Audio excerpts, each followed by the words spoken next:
Tu veux la baraka dans ta vie? Alors écoute ce rappel. Alors, rappel poignant sur l'importance de la prière. Bismillah ar-Rahman ar-Rahim. La prière n'attend pas, c'est toi qui seras attendu. Entre la foi et la mécréance, il y a la prière. Oh, toi qui repousses la prière, sais-tu ce que tu repousses vraiment? L'atome n'a pas d'horloge, mais elle se souvient de tes retards. La prière n'est pas un détail. La prière, elle n'est pas quand j'ai le temps. Elle n'est pas quand je finis. La prière est un rendez-vous fixé par Allah lui-même. Certes, la prière a été prescrite aux croyants à des temps déterminés. Celui qui retarde volontairement la prière au-delà de son temps, sans excuse valable, désobéit gravement à Allah.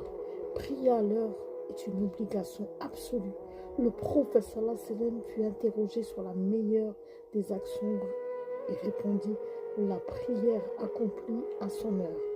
Rapporté par Sahih al-Bukhari, Sahih Muslim. Pas la prière, mais la prière à son heure. Faites très attention à ça, mes frères et sœurs. La femme au travail, à l'école, dehors, a-t-elle une excuse? Réponse claire: non, sauf excuse légiférée. Ce ne sont pas des excuses. Le travail, l'école, les courses, être au magasin, être occupé, la fatigue, la honte de prier devant les gens. Allah ne prescrit jamais quelque chose d'impossible, mais il n'accepte pas qu'on préfère la dunya à l'adoration.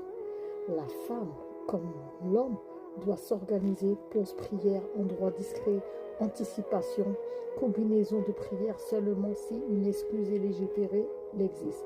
Voyage, pluie, maladie.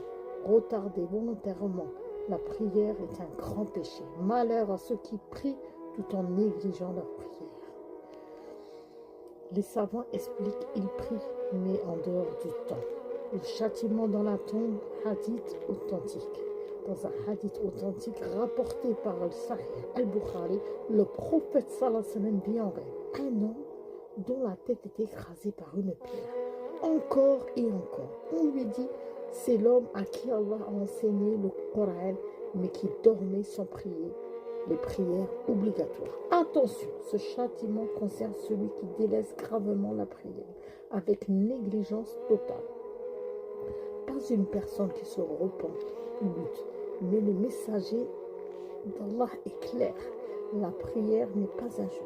Celui qui ne prie pas du tout sorti de l'islam. Avis fort sur nombreux de salats. Celui qui abandonne totalement